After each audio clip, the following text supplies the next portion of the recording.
జీవన తరంగాలు ఇకపై శనివారం కూడా మధ్యాహ్నం 3:30 మీ ఈటీవీలో.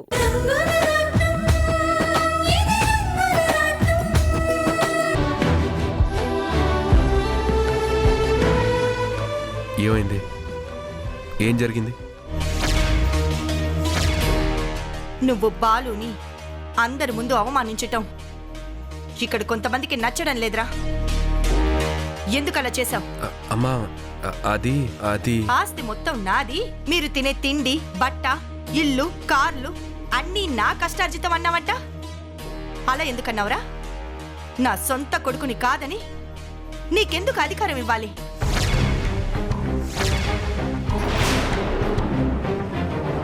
నువ్వు గొప్ప, నా కన్న బిడ్డలు గొప్ప అని వీళ్ళు అడుగుతున్నారు. ఏం సమాధానం చెప్తావా చెప్పు. అమ్మా, అది నేను ఆగు. దానికి సమాధానం చెప్పాల్సింది నువ్వు కాదురా, నేను. ఇదిగో మీ అందరి ముందు వాడి గురించి చెప్తున్నాను. రాము నా పెద్ద కొడుకు. నాకు నా పెద్ద కొడుకు రాము అంటేనే గొప్ప.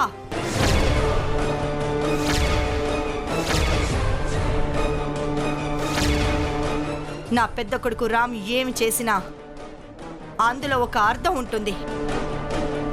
వాడు ఏం చేసినా కరెక్ట్గానే చేస్తాడు. వాడి విషయంలో ఆ దేవుడే దిగొచ్చి చెప్పినా నేను ఎవ్వరిని నమ్మను.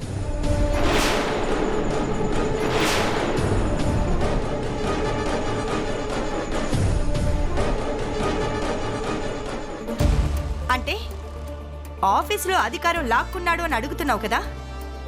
అసలు ఆ రోజు నేను వద్దంటున్నా సరే బాలుని ఆ ఎండి చైర్లో కూర్చోబెట్టింది ఎవరనుకున్నారు? నా పెద్ద కొడుకు. ఆ రోజు అధికారం ఇచ్చి ఈ రోజు వెనక్కి లాక్కున్నాడు అంటే దానికి కారణం ఏంటో తెలుసా? రాముది స్వార్థం కాదు, బాలు చేతకానితనం.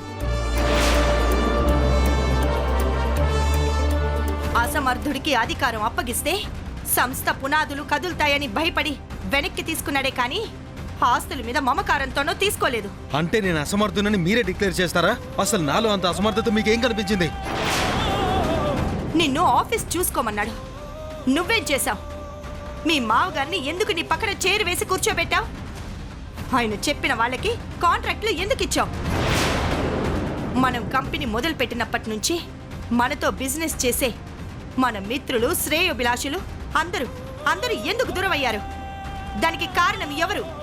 అంటే కొత్తదనం ఉండాలనుకోవడం తప్ప? కొత్తదనం అంటే పాతతనాన్ని నాశనం చేయటం కాదురా, పాత పునాదుల మీద కొత్తదనం చూపించడం. రాము చేస్తుంది కూడా అదే.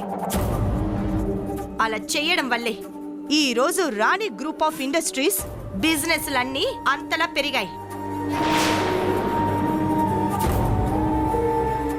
మీరు చేసినవేవి నాకు తెలియట్లేదని మీరు అనుకుంటున్నారు, కానీ రాము ఏం చేసినా నేను చెప్తేనే చేస్తాడు.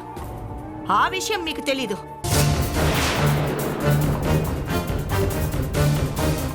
ఏం దుర్గాప్రసాద్, ఇప్పుడు నీ ప్రశ్నకు సమాధానం దొరికిందా? రామేం చేసినా రాణికి చెప్పే చేస్తాడు, రాణి చెబితేనే చేస్తాడు. మీరు రాముని అనుమానించడం, తనని నిందించడం అంటే మమ్మల్ని నిందించినట్లే అవుతుంది. అది గుర్తుపెట్టుకోండి. ఇప్పుడు చెప్తున్నాను, బాగా వినండి. రాము ఏం చేసినా అది నాకు ఇష్టమే. వాడు నాకు తెలిసి చేసినా తెలియక చేసినా, ఎప్పుడు ఎలాంటి నిర్ణయం తీసుకున్నా సరే నేను తనకే సపోర్ట్ చేస్తాను. ఎప్పుడు అడ్డు చెప్పను. రాము నోటి నుంచి వచ్చే ప్రతి మాట అది నా నిర్ణయం అన్నట్టుగానే మీరందరూ భావించాలి. చూడండి అన్నయ్య, ఇది నా పెద్ద కొడుకు స్థాపించిన సామ్రాజ్యం.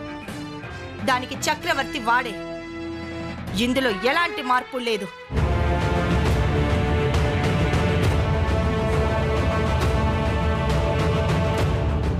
దీని గురించి